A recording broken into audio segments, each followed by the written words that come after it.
Last night, Donald Trump and Elon Musk sat down for nearly 2 hours in the interview on X. And here to break down the highlights for us is Danielle D'Souza Gill, a member of the advisory board for Women for Trump, and Seth Dillon, the CEO of the Babylon Bee. So Seth, let's start with you.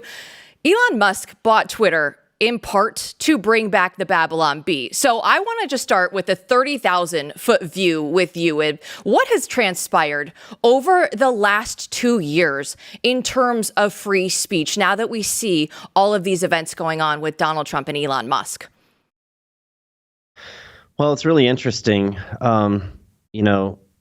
I don't take full credit, by the way, for him buying Twitter. I think the Babylon Bee was just one of several egregious examples of how people weren't allowed to speak freely on that platform. We made a joke that we weren't supposed to make. We joked that Rachel Levine was our pick for Man of the Year, and that was considered hateful conduct. And he just couldn't believe that we got suspended and that you weren't allowed to tell jokes, especially jokes that have the truth, rooted in them.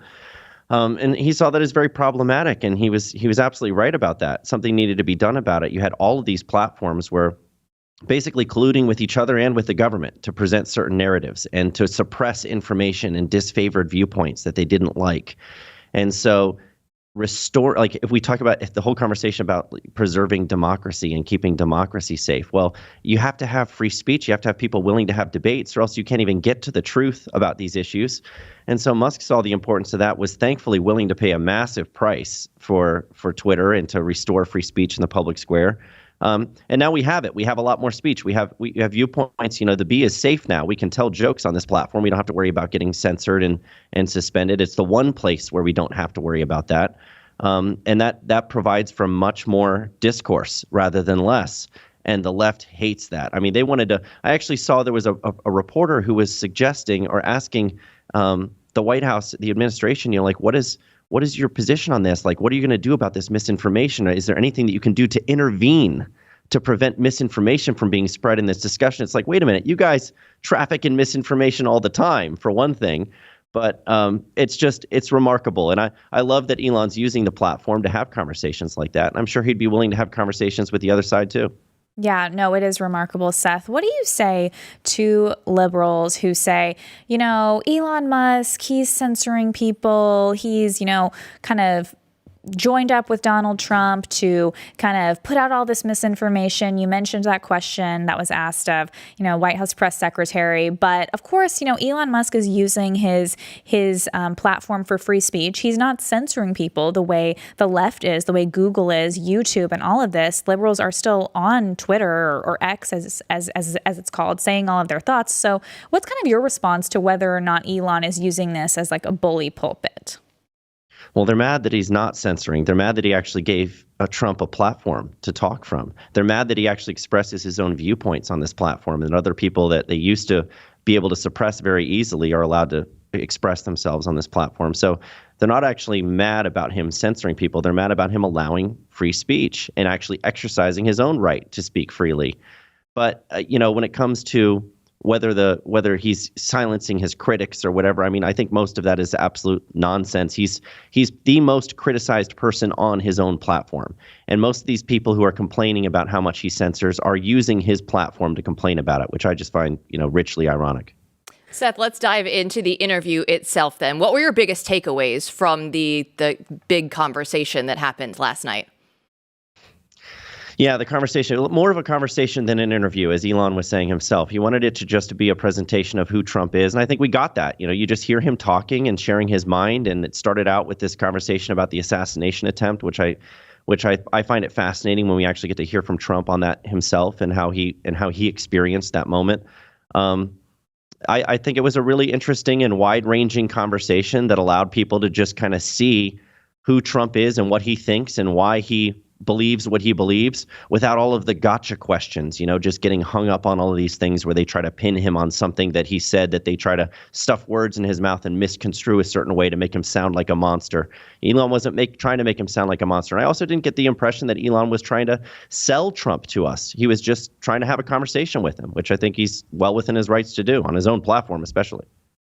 Yeah. Seth, do you think that ultimately, Trump doing a lot of podcast interviews, kind of doing cultural things like this, reaching out to a larger base, do you think that's ultimately going to have a pretty big impact on swing voters? How do you think the viewership was taken? And do you think it's going to make a pretty big difference?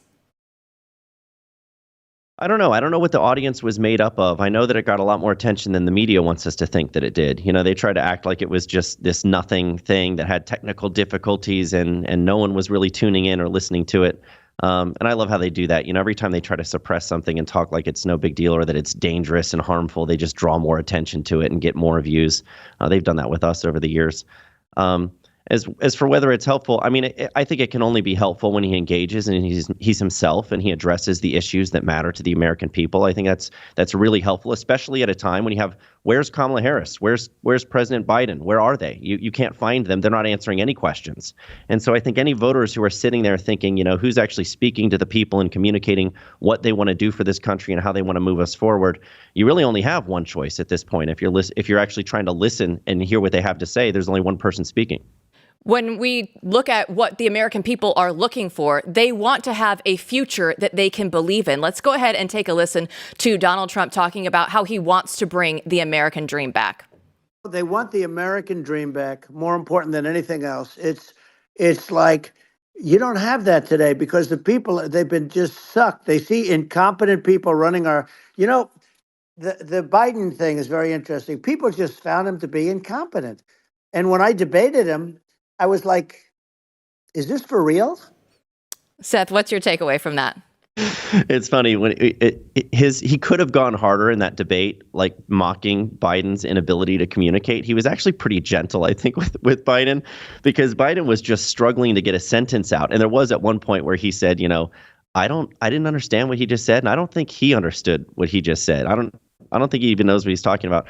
I would have loved to have seen more than that because that was actually really entertaining. But I think he's right. The American people are struggling right now, and they want to hear about a path to a brighter future. They want to see the restoration of the American dream. I think that's absolutely true. A lot of them do anyway. A lot of them are perfectly happy to go down this downward spiral of woke madness and reality denial and all of that. But not speaking to those people, speaking to the broader public who may be on the fence about who they want to vote for in this election. I think that's a message that resonates.